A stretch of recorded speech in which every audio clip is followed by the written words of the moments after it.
नमस्कार, मनी गुरु की इस खास पेशकश में आप सभी का स्वागत है। मैं हूं स्वाति रायना। एक पोर्टफोलियो में कितने फंड होने चाहिए? क्या गोल बेस्ड निवेश ही बेस्ट निवेश स्ट्रैटेजी है?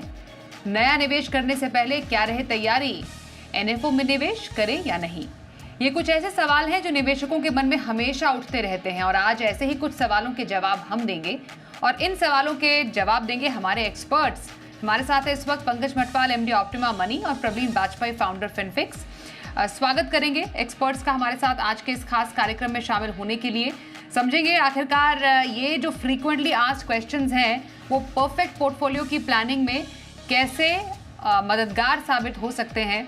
हमने जैसे शुरुआत में बोला, कई बार आपकी जो परफेक्ट पोर्टफोलियो की प्लानिंग है वो कुछ बेसिक गलतियों की वजह से डिरेल हो जाती है, इम्परफेक्ट हो जाती है। तो सबसे पहले कुछ गलतियों पर ही बात कर लेते हैं कि कौन सी गलतियां हैं जो आपको बिल्कुल निवेश के सफ़र की शुरुआत में ही नहीं करनी है, और जैसे ही आप वो गलतियों को दूर कर लेंगे, क्या करना है वो ज़्यादा आसान हो जाएगा। प्रवीण, कौन सी निवेश की गलतियां हैं ऐसी जो कि अमूमन निवेशक कर बैठते हैं और जो अवॉइड की जा सकती हैं? बिल्कुल, मेरे ख्याल से जहाँ तक हमारी इन्वेस्टमेंट जर्नी एक बहुत लंबा समय है जो हमें निकालना होता है, और उसमें बहुत इम्पोर्टेंट है कि हम डेफ़िनेटली काफ़ी सारी चीज़ें हमें सही करने की ज़रूरत है। पर अगर हम कुछ बेसिक मिस्टेक्स को अवॉइड कर सकते हैं, तो हमारी जर्नी डेफ़िनेटली ज़्यादा बेटर हो सकती है, और जो हमारे रिज़ल्ट्स हैं जिसकी तरफ हम बढ़ रहे हैं कि हमारे रिटर्न्स अच्छे हों, हमारे गोल्स अचीव हों, वो किया जा सकता है। कुछ यहाँ पे गलतियाँ हैं। पहली, मेरे ख्याल से स्वाति, हम सब हमें अच्छी लगती है चॉइस, हमें वैरायटी अपनी लाइफ में बहुत अच्छी लगती है। आप कोई भी चीज़ देख लीजिए, हम काफ़ी तरीके का खाना डिफरेंट डिफरेंट पसंद करते हैं, कपड़े, यानी कि वैरायटी एक हमारी ज़िंदगी का महत्वपूर्ण हिस्सा है। पर कई बार हम इस चीज़ की सेम जो ये थ्योरी है कि हमारे पास बहुत वैरायटी होनी चाहिए, ये हम अपने पोर्टफोलियो में भी शामिल कर देते हैं, और इसका नतीजा ये होता है कि हमारे पोर्टफोलियो में धीरे-धीरे करके बहुत ही सारे फंड्स जुड़ जाते हैं। मैक्सिमम फंड्स जो मैंने आज तक किसी के पोर्टफोलियो में देखे हैं वो करीबन 92 हैं। पर 25, 30, 40 फंड्स हम बहुत कॉमनली देखते हैं पोर्टफोलियोज में। एंड स्वाति, वो हमारा ऑब्जेक्टिव बिल्कुल नहीं पूरा करते हैं, क्योंकि ओवर डाइवर्सिफिकेशन हो जाती है, उसके साथ साथ काफी ज्यादा डुप्लीकेशन क्रिएट हो जाती है पोर्टफोलियो में। So the first mistake is कि आप बहुत ज्यादा फंड्स ना ऐड करें। सेकंड, स्वाति, हम देखते हैं कि एक ही कैटेगरी में से अब इतनी हमारे पास करीबन 39-40 कैटेगरीज हैं ओवरऑल, अगर हम म्यूचुअल फंड्स को देखें। हमारे पास विद इन इक्विटीज ही करीबन 12 कैटेगरीज हैं, इंडेक्स फंड्स अलग है। हम लोग कई बार सेम कैटेगरी से मल्टीपल स्कीम्स पिक कर लेते हैं। मानिए कि हमने स्मॉल कैप उठाया तो हमने 5 स्मॉल कैप फंड्स उठा लिए। हमने देखा है मिड कैप से कई बार लोगों के पास, इन निवेशकों के पास 4-4 मिड कैप फंड्स होते हैं। तो कैटेगराइजेशन के विद इन आपका नंबर्स अगेन कॉमनली बहुत ज्यादा होते हैं। ये सेकंड मिस्टेक है। थर्ड, स्वाति, कई बार हम देखते हैं कि कोई फंड हाउस या किसी तरीके की स्ट्रैटेजी अगर बहुत अच्छा कर रही होती है, तो कहीं ना कहीं निवेशक उसी को बहुत पसंद करने लग जाते हैं और उसी फंड हाउस या एएमसी के साथ जुड़ना चाहते हैं, और हर कैटेगरी की स्कीम वहीं से पिक करना चाहते हैं, जिससे उनको वैरायटी नहीं मिलती है पोर्टफोलियो में। मान लीजिए अगर एक्सिस पसंद है तो एक्सिस के ही 4 स्कीम्स जोड़ लिए, आपको एचडीएफसी पसंद है तो उन्हीं से बहुत स्कीम्स जोड़ लिए। ये तीसरी गलती है, ये हमें नहीं करनी है अपने पोर्टफोलियो में। चौथी गलती कि हम अक्सर जो अभी हमारे रीसेंट रिटर्न्स होते हैं, ट्रेलिंग रिटर्न्स जिनको हम बोलते हैं, उनको देख के निवेश की अपनी हम सिलेक्शन करते हैं कि इस स्कीम ने 50% रिटर्न दिए तो हम यही जोड़ेंगे। तो हम अपने रिस्क एपेटाइट को कई बार एनालाइज नहीं करते हैं, क्योंकि हमने ट्रेलिंग रिटर्न्स देखे होते हैं, हमने रोलिंग रिटर्न्स नहीं देखे। तो हमने लंबे समय में उस स्कीम की डाउन टर्न्स को बिल्कुल भी कंसिडर नहीं किया है। ये एक और मिस्टेक है। और इसके अलावा जो एक मिस्टेक है वो है कि हम जब भी कोई एनएफओ आता है तो निवेशकों को थोड़ा सा टेम्पटेशन हो जाता है कि हमसे कुछ नया, कुछ मिस ना हो जाए हमारे पोर्टफोलियो में, कहीं कुछ कमी ना रह जाए हमारे पोर्टफोलियो में। उस चक्कर में वो अक्सर हर एनएफओ में ही थोड़ी बहुत योगदान अपना करके एक पार्टिसिपेशन रखना चाहते हैं। तो अगेन वो भी एक रीजन होता है कि बहुत फंड्स बढ़ जाते हैं। तो ये कुछ कॉमन बेसिक मिस्टेक्स हैं जो हम पोर्टफोलियोज में देखते हैं, और मेरे ख्याल से अगर ये अवॉइड किए जा सके तो पहला जो स्टेप है आपकी फाइनेंशियल जर्नी का, वो ज्यादा सॉलिड हो जाएगा। बिल्कुल। तो कुछ गलतियां हैं जो निवेश के सफर के पहले पड़ाव में ही आपको करने से बचना है, उसके बाद रास्ता क्लियर हो जाता है और आप एक परफेक्ट पोर्टफोलियो प्लानिंग की तरफ बढ़ते हैं। इसमें सबसे इम्पोर्टेंट पंकज जी जो हम समझना चाहते हैं वो ये है कि पोर्टफोलियो प्लानिंग करने के टाइम पे हम जब एक ढांचा ही तैयार कर रहे हैं तब आपको कितने फंड ऐड करने हैं अपने पोर्टफोलियो में बहुत इंपॉर्टेंट हो जाता है। अब जैसे प्रवीण ने बताया कि एक पोर्टफोलियो में 92 फंड्स थे, आपने कई पोर्टफोलियो देखे हैं, अपने अनुभव के आधार पर आप बताइए कि कितना ज़्यादा लोग पोर्टफोलियो भर लेते हैं क्योंकि मैनेज करना भी डिफिकल्ट हो जाता है। और आइडियली पोर्टफोलियो में फंड रहने कितने चाहिए? मानिए किसी का 15 या 20 साल का लंबी अवधि का नजरिया है, लॉन्ग टर्म पोर्टफोलियो के फंड्स कितने रहें? स्वाति जी नमस्कार, प्रबलिन जी नमस्कार। स्वाति जी सही कहा आपने। देखिए फंड्स काफ़ी हो जाते हैं, उसके कई कारण हैं। एक कारण तो ये होता है कि जब आप पोर्टफोलियो बनाते हैं उस वक्त पर भी आप ये चाहते हैं कि आपके पास पोर्टफोलियो में एक एक कैटेगरी दो फंड्स हों, वो हो जाता है। या फिर कई कैटेगरीज आप ऐड कर लेते हैं, यानी कि अपने large cap, mid cap, small cap सब कुछ रखा, फिर अपने मल्टी कैप भी ऐड कर लिया, फ्लेक्सी कैप भी ऐड कर लिया, तो इस तरह से भी बहुत सारे फंड्स हो जाते हैं। दूसरी वजह ये होती है कि जब आप लंबे समय से इन्वेस्ट कर रहे होते हैं तो कई बार मान लीजिए आपने एक लार्ज कैप फंड चुना और कुछ साल के बाद देखा कि परफॉर्म नहीं कर रहा है, तो आपने आगे की उसमें एसआईपी नहीं की, किसी और स्कीम में कर ली दूसरे लार्ज कैप में, लेकिन जो पहले का पैसा था वो वहां इन्वेस्टेड है। तो ऐसे में भी होता है कई बार कि आपके पास स्कीम्स कई हो जाती हैं। तो जरूरी है कि आपको जो पोर्टफोलियो है आपके गोल के हिसाब से डाइवर्सिफाई करना चाहिए, जो जरूरत है उस हिसाब से फंड्स रखने चाहिए। और सवाल यह है कि कितने फंड्स हो, तो मेरे हिसाब से 7-8 फंड्स में आपका पूरा काम हो जाता है। उसकी वजह यह है कि देखिए आप यदि इक्विटी की भी बात करें हम, तो large cap, mid cap, small cap और एक इंटरनेशनल फंड, तो ये अगर रखेंगे तो आपका पोर्टफोलियो मतलब पूरा बन गया, जहां पर डाइवर्सिफिकेशन है विद इन इक्विटी। और डेट अगर ऐड करना है, गोल्ड ऐड करना है, तो एक दो फंड्स वो अलग हो सकते हैं। फिर उसके अलावा क्योंकि अक्सर हम बात करते हैं कि समय के अनुसार थोड़ा सा आपका ऐसा इन्वेस्टमेंट होना चाहिए जो आपको सिचुएशन के अकॉर्डिंग ब्रॉडर मार्केट के मुकाबले बेहतर रिटर्न दिला सके। तो इसके लिए एक कोर पोर्टफोलियो की आपने बात की जहां पर आपके पास 4 फंड्स हैं या 5 फंड्स हैं, प्लस 2-3 फंड्स आपके सैटेलाइट पोर्टफोलियो में। जैसे हम कभी देखते हैं कि बिजनेस साइकिल जो थीम अच्छा कर रही है, मैन्युफैक्चरिंग थीम अच्छा कर रही है, या आईटी सेक्टर अच्छा परफॉर्म कर रहा है और आप चाहते हैं कि मौके का फायदा उठाया जाए, तो आपके उस तरह से 2-3 फंड्स हो सकते हैं। तो मेरे हिसाब से सब मिलाकर यदि आप 7-8 फंड्स रखेंगे पोर्टफोलियो में तो आपको पूरा जो डाइवर्सिफिकेशन है वो मिलेगा। और साथ ही जैसा मैंने कहा कि ब्रॉडर मार्केट भी और थीम और सेक्टरल फंड्स भी आपके पोर्टफोलियो में आ जाएंगे। तो इस तरह से करना चाहिए। और दूसरी बात स्वाति जी, बात जरूर ऐड करूंगा, जो मैंने कहा था कि कई बार ऐसा होता है कि ओवर अ पीरियड टाइम आपके पास फंड्स इकट्ठे होते जाते हैं, तो ऐसा ना करें। यदि आप चाह रहे हैं कि एसआईपी आपने नए फंड में की है, तो जो पहले से आपने इन्वेस्ट किया है उसे भी आप समय पर स्विच कर लें दूसरी स्कीम में, ताकि इस तरह से स्कीम जुड़ती ना चली जाए आपके पोर्टफोलियो में। बिल्कुल। तो एक तो सीमित रखें अपना पोर्टफोलियो, एक लंबी अवधि का पोर्टफोलियो होने का मतलब ये नहीं कि आप फंड की भीड़ बढ़ा दें। और निवेश या लक्ष्य के आधार पर अगर करेंगे, पोर्टफोलियो ऐड करेंगे, में फंड ऐड करेंगे तो थोड़ा आसानी रहेगी। इसी से जुड़ा होता है रिस्क, जिसको एएमसी या कॉन्सेंट्रेशन रिस्क कहते हैं प्रबलीन। इसी बात पर ऐड करना जरूरी है, जो आपने शुरुआत में भी कहा था।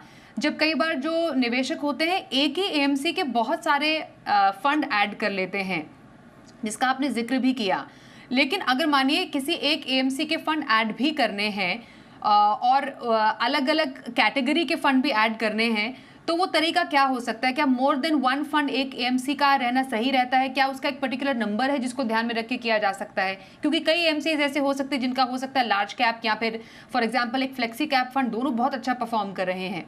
तो क्या एक नंबर है जिसका ध्यान में रखा जाए?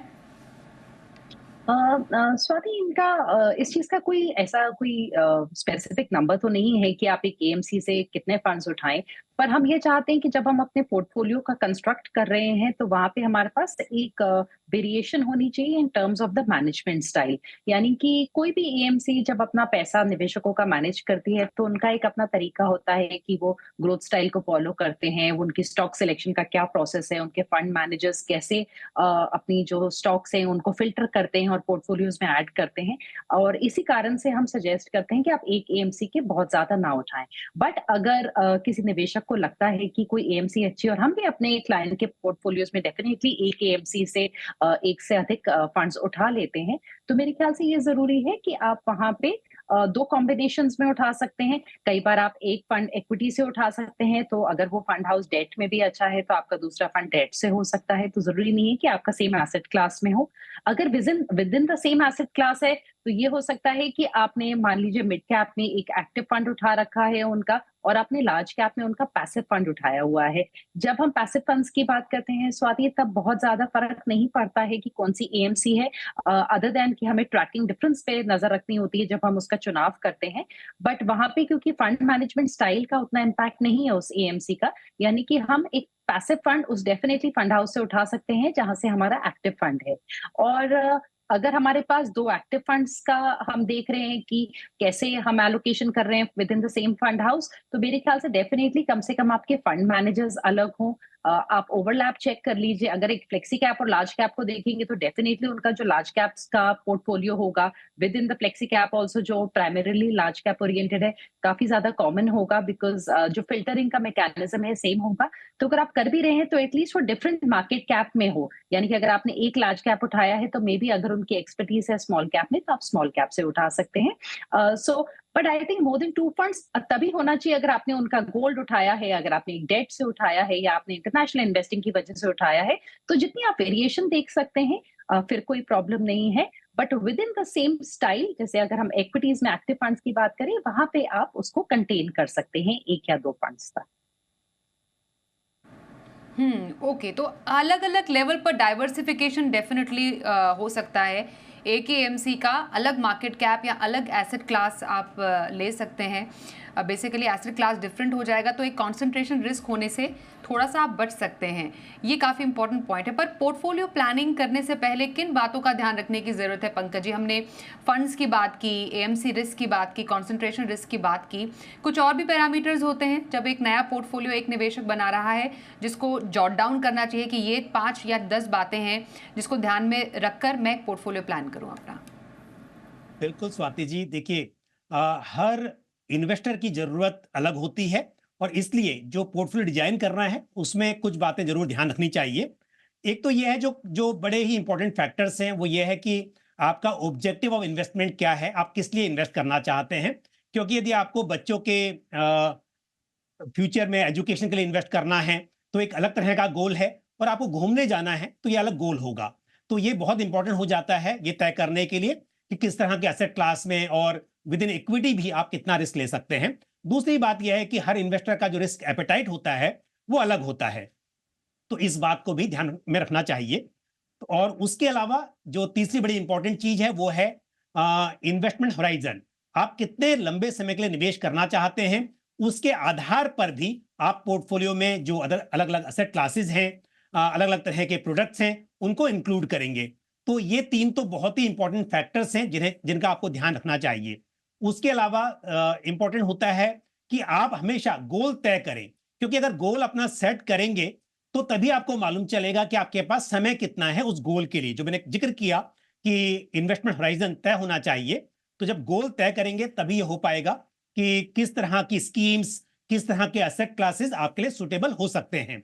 तो हमेशा गोल तय करें। गोल आपका ये भी हो सकता है कि वो 6 महीने में आपको अचीव करना है, और हो सकता है कि आपको उसके लिए 15-20 साल का आपके पास समय है, लेकिन तय जरूर करें और उसके हिसाब से डिसाइड करें। डाइवर्सिफिकेशन बहुत ही जरूरी है पोर्टफोलियो के अंदर, और साथ ही एसेट एलोकेशन जरूरी है। तो जब हम बात करते हैं कि आपका डिफरेंट एसेट क्लासेस में इक्विटी, डेट, गोल्ड, सिल्वर, इस तरह के एसेट क्लासेस हों, उसके साथ साथ आपके पोर्टफोलियो में डाइवर्सिफिकेशन, चाहे हम जो अभी बात कर रहे थे कि अलग अलग फंड हाउसेस की स्कीम्स हो, अलग अलग स्टाइल्स हो, आपके पास ग्रोथ स्टाइल हो तो साथ में वैल्यू स्टाइल भी हो सकता है।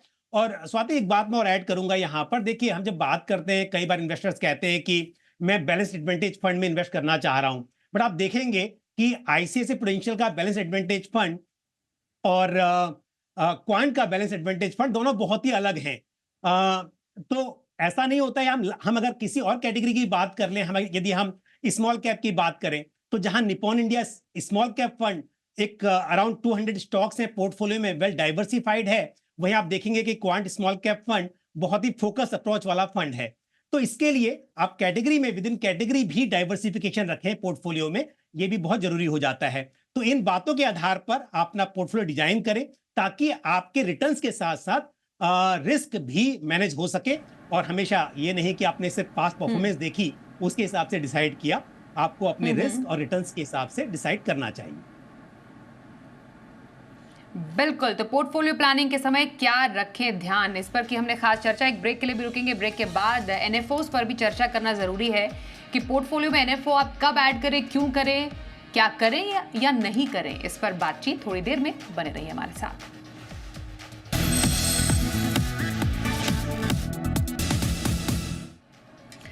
आपके करा रहे हैं परफेक्ट पोर्टफोलियो प्लानिंग। हमारे साथ पंकज मटपाल और प्रवीण बाजपेयी हैं। आइए कुछ एनएफओस पर चर्चा कर लेते हैं। न्यू फंड ऑफर समय समय पर अलग अलग एएमसीज एनएफओस लेकर आती है और पिछले कुछ टाइम में तो इसका और भी ज्यादा बोलबाला है। प्रवीण, एनएफओस तो पिछले काफी समय से काफी ज्यादा अट्रैक्टिव भी लग रहे हैं, निवेशक पैसे भी डाल रहे हैं क्योंकि एनएफओ से काफी अच्छा पैसा जनरेट हुआ भी है। क्या खासियत है एनएफओ में, और सबसे बड़ा सवाल यही रहता है कि क्या एनएफओ पोर्टफोलियो में शामिल किया जाना चाहिए? जी स्वाति, मेरे ख्याल से ये एक हमेशा ये एक चर्चा में रहता है कि एनएफओ में इन्वेस्ट करें या ना करें। कुछ बेसिक पहले तो मिसकंसेप्शंस हैं जो एनएफओस के अराउंड होते हैं। ज्यादातर निवेशक इसलिए अट्रैक्ट होते हैं एनएफओस की तरफ बिकॉज उनको लगता है कि 10 रुपए पे एनएवी मिल रहा है, और 10 का 12 रुपए बनना उनको प्रोबेबली लगता है कि ज्यादा इजी रहेगा। पर जहाँ पे फंड का एनएवी 100 रुपए पहुंच चुका है, वहां पे 100 का 120 बनना ज्यादा डिफिकल्ट रहेगा। तो कहीं ना कहीं शायद उनको लगता है कि थोड़ा सस्ता है। ये एक मिसकंसेप्शन है। दूसरा, उनको लगता है कि नया फंड है तो बेटर एलोकेशन हो सकता है, आज के टाइम के हिसाब से एलोकेशन करेगा। प्लस अक्सर बहुत सारी डिस्कशंस हो रही होती हैं जो भी एनएफओस लॉन्च होते हैं उनके अराउंड, और यूजुअली उन्हीं थीम्स पे लॉन्च होते हैं जिन्होंने रीसेंट ट्रेंड जिनका बहुत अच्छा रहा होता है। जैसे हमने देखा पीएसयू ने अगर बहुत अच्छा किया तो हम पीएसयू से रिलेटेड कोई एनएफओ देखेंगे। सो बेसिकली किसी ना किसी रीसेंट और सक्सेसफुल ट्रेंड पे ये लॉन्च किए जाते हैं। At the same time Swati, ये भी होता है कि एनएफओस तब भी लॉन्च किए जाते हैं जब कोई एएमसी अपनी जो डिफरेंट कैटेगरीज है उनको फिल करना चाहती हैं, बिकॉज ऐसे बहुत सारी स्कीम्स हो सकती हैं जो किसी एएमसी के पास ना हो। तो जरूरी नहीं है कि वो आपका टारगेट एक इन्वेस्टमेंट है, बट वो एएमसी को अपनी ऑफरिंग्स का जो एक बकेट पोर्टफोलियो है वो पूरा करना है। हर एएमसी के पास large, mid cap, small cap funds होने चाहिए। तो निवेशकों के लिए जरूरी है ये देखना कि जब भी कोई एनएफओ आता है, अगर ओपन एंडेड है तो चाहे वो ओपन थोड़े दिनों के लिए रहता है, उसके कुछ दिन बाद वो वापस ओपन हो जाता है, तो पहले तो फोमो से बचें कि वो मिस आउट कर जाएंगे। अगर वो एनएफओ के पीरियड के ड्यूरिंग नहीं भी डाल पाए तो उसके 15-20 दिन बाद भी वो उस निवेश में, उस इन्वेस्टमेंट को कर सकते हैं। सो सबसे पहली चीज कि अपने आप को थोड़ा समय दें। सेकेंडली स्वाति, यहाँ पे सूटेबिलिटी आई थिंक सबसे इंपॉर्टेंट चीज हो जाती है। अगर आपके लिए सूटेबल है, अगर आपको लगता है कि आपके पोर्टफोलियो में उसका कहीं पे जगह है उस फंड की, अगर आपको एक बार आपने उस थीम को समझ लिया, उसका पोर्टफोलियो कैसे कंस्ट्रक्ट होने वाला है, किस मार्केट कैप को वो कवर कर रहा है, किस सेक्टर को, अगर आपको लगता है कि वहां पे गुंजाइश है आपके पोर्टफोलियो में, तो आप डेफिनेटली ऐड कर सकते हैं। सो जो सूटेबिलिटी आई थिंक वो डिसाइडिंग फैक्टर होना चाहिए। एंड द थर्ड फैक्टर जो बहुत इंपॉर्टेंट है कि वो क्या वैल्यू ऐड करने वाला है आपके फंड को। अगर आप उसको एक 2% का एलोकेशन अपने पोर्टफोलियो में देने वाले हैं, तो कल को वो फंड कितना भी अच्छा कर जाए, उसका कोई मीनिंगफुल रिटर्न आपके ओवरऑल पोर्टफोलियो में नहीं निकल के आएगा। तो आप जब एनएफओ ऐड करें तो थोड़ा सोच समझ के डिलिजेंटली इस चीज को करिए, ताकि उसका कोई आपके पास फाइनल आउटकम अच्छा आ पाए आपके पोर्टफोलियो के रिजल्ट्स में। एंड मेरे ख्याल से सिर्फ कि कोई नई चीज लॉन्च हुई है आप उसको ना इन्वेस्ट करें उसमें। एक एग्जांपल मैं यहाँ पे दूंगी, अभी मिराई का एक फंड लॉन्च हुआ है जो मिड और स्मॉल कैप फंड्स को कॉमनली कवर कर रहा है।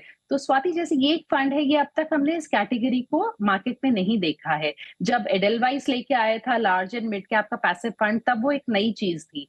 तो ये बहुत जरूरी है देखना कि क्या ये ऑफरिंग्स ऑलरेडी हैं। अगर हैं तो आप किसी ऑलरेडी एग्जिस्टिंग फंड को भी देख सकते हैं, अगर आपको वहां पे लग रहा है कि उस कैटेगरी की आपके पोर्टफोलियो में जगह है। अदरवाइज फोमो में ना आए और आप तसल्ली से डिलिजेंटली इस डिसीजन को लें। बिल्कुल बिल्कुल। और इनफैक्ट इसी से जुड़ा हुआ यही सवाल है जी, क्योंकि पिछले कुछ टाइम में नॉट ओनली एक्टिव पर पैसिव एनएफओस काफी ज्यादा आए, और अभी हम बेसिकली एनएफओ जब आते हैं तो हमने मोस्टली देखा है कि जो एएमसीज भी है वो मोमेंट्री या फिर ट्रेंड का फ़ायदा ज़्यादा उठा रही हैं। डेफिनेटली उनके अपने बास्केट में जो कमी है उसको पूरा कर रहे हैं, जो नहीं है उसको पूरा कर रहे हैं, पर एक ट्रेंड बेस्ड एनएफओ लाने का एक ट्रेंड भी शुरू हुआ है। तो क्या इस ट्रेंड के पीछे पड़ना चाहिए? देखिए स्वाति जी, बात तो सही है कि एएमसी के लिए भी आसान है वो फंड बेचना। जहां पर देख रहे हैं कि ट्रेंड चल रहा है और सभी लोग इन्वेस्ट कर रहे हैं, तो उन्होंने लॉन्च किया और उनको भी वहां पर बिजनेस मिलेगा। लेकिन इन्वेस्टर्स के लिए जरूरी है कि पहली बात, क्या उस कैटेगरी में पहले से कोई फंड है या नहीं है। यदि पहले से वो कैटेगरी है अवेलेबल और आप चाहते हैं उसमें इन्वेस्ट करना, तो ऐसे में एग्जिस्टिंग फंड में इन्वेस्ट करना मेरे हिसाब से बेहतर रहेगा। दूसरी बात यह है कि यदि कोई नई कैटेगरी आ रही है, जैसे कि उदाहरण के तौर पर लास्ट ईयर एचडीएफसी ने डिफेंस फंड लॉन्च किया था, जो कि अपनी कैटेगरी का पहला फंड था। और इन्वेस्टर्स यदि देख रहे थे कि इस तरह के फंड में इन्वेस्ट करना चाहिए, तो उन्हें मौका मिला, उन्होंने इन्वेस्ट किया। तो एक कारण तो ये हो सकता है कि आप चाहते थे कुछ नई चीज हो, आप फायदा उठाना चाहते हैं, तब तो ये सही है। लेकिन यदि बात करूं मैन्युफैक्चरिंग की, उसमें आजकल देख रहे हैं कि एक के बाद एक फंड हाउस स्कीम लेकर आ रहे हैं। तो यहां पर यदि आपको लगता है कि वो कैटेगरी ऐड करनी है, लेकिन ऑलरेडी एग्जिस्टिंग स्कीम है उस कैटेगरी में, तो आप पुराने फंड में जा सकते हैं। लेकिन स्वाति जी, एक बात और भी है, कई बार ऐसा होता है कि आप किसी फंड हाउस से या किसी फंड मैनेजर की परफॉर्मेंस से बहुत ज्यादा सेटिस्फाइड होते हैं, आप चाहते हैं कि इस कैटेगरी में इन्वेस्ट करना है, बट बेहतर हो कि ये फंड हाउस लॉन्च करे या फिर ये फंड मैनेजर उसको मैनेज करे। तब उस स्थिति में भी आप एनएफओ में इन्वेस्ट कर सकते हैं। तो पहली बात तो आपकी जरूरत देखें, फिर वो सुटेबल है कि नहीं आपके लिए वो कैटेगरी, वो देखें, और फिर उसके बाद में आप डिसाइड करें कि यदि एग्जिस्टिंग फंड हाउस के पास वो कैटेगरी है तो आप वो ऐड करें। पर कोई नई चीज मिल रही है या नया स्टाइल मिल रहा है, तब जरूर आप एनएफओ की तरफ जा सकते हैं। बिल्कुल, तो ये समझना बेहद ज़रूरी है कि आखिरकार एनएफओ की ज़रूरत आपको कब है और कब आप इसको अवॉइड भी कर सकते हैं। इस पर चर्चा हमने की। एक परफेक्ट पोर्टफोलियो प्लानिंग पर टिप्स देने के लिए प्रबलीन और पंकज जी, आप दोनों का बहुत धन्यवाद करेंगे मनी गुरु में हमारे साथ शामिल होने के लिए। इसी के साथ एक ब्रेक भी लेते हैं। देखते रहिए जी बिजनेस।